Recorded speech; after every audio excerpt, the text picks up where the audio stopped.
Welcome. Last week, the Treasurer gave down her budget, a very controversial budget. So let's listen to an interview with Pauline Hanson, who discusses a lot of the aspects, particularly the aspect of the fact that they appeared to mislead, or in other words, lied to the electorate about their plans in the budget. Let's listen to Pauline, and I'll have a few more thoughts at the end.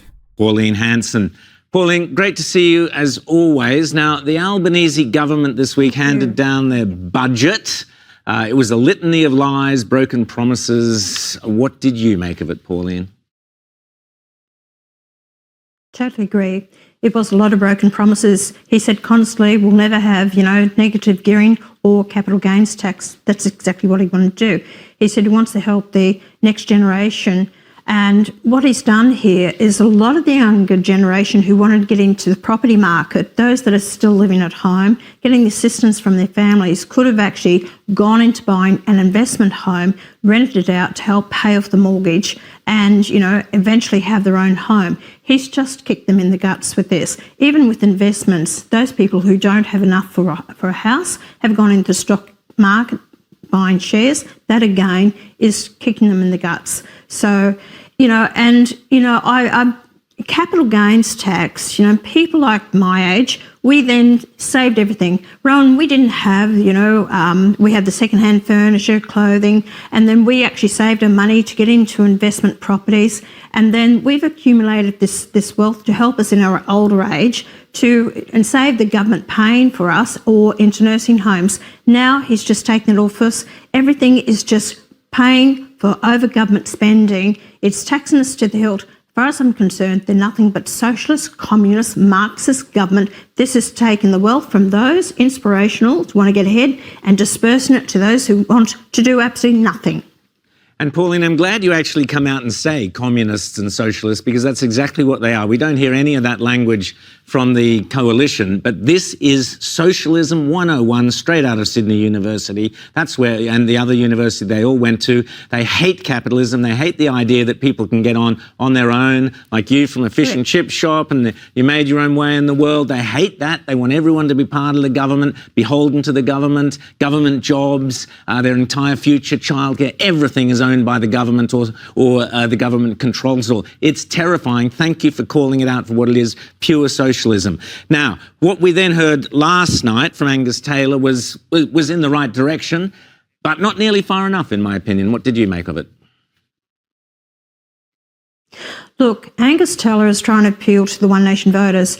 The Farrer by-election was a big wake-up call for them. They only polled about 12 to 13%. That's saying, hey, listen, they're knocking on our door. So Angus Taylor delivered a policy that's very much on the lines of One Nation. He's talking about knocking the immigration back, to a number. It'll be the highest in Australia's history, but he couldn't even put a figure on it.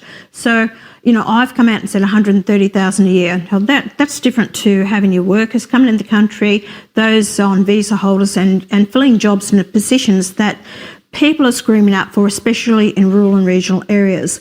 Now, I've even have advocated an 8-year before you can get citizenship. Taylor's picked up that policy of mine as well. So a lot of it was leaning towards One Nation's policies that I didn't feel there was any inspirational really getting there and doing something for the people. He touched on a lot of it was motherhood statements to me, but if he wants to be the government, he needed to produce more to the people what he can do. And I don't think he really produced that.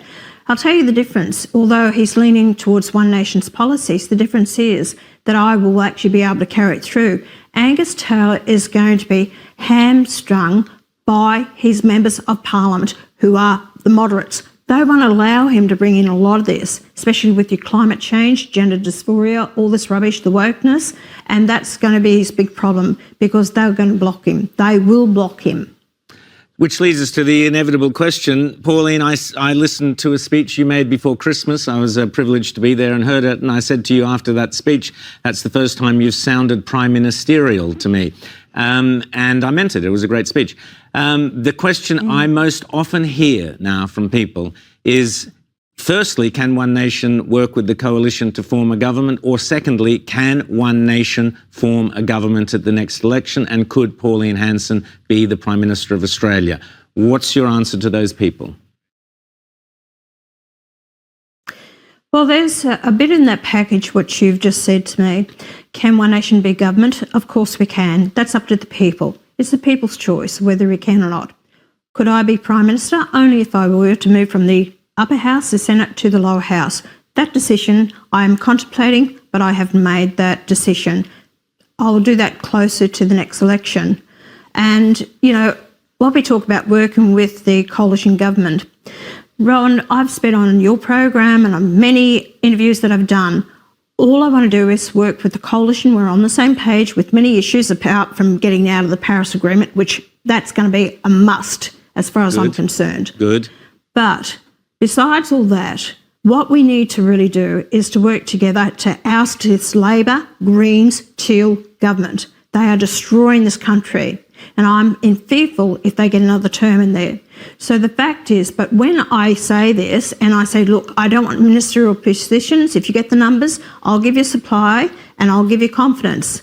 Will you give me the same if it's the other way around? Silence. The deafening, silence is deafening.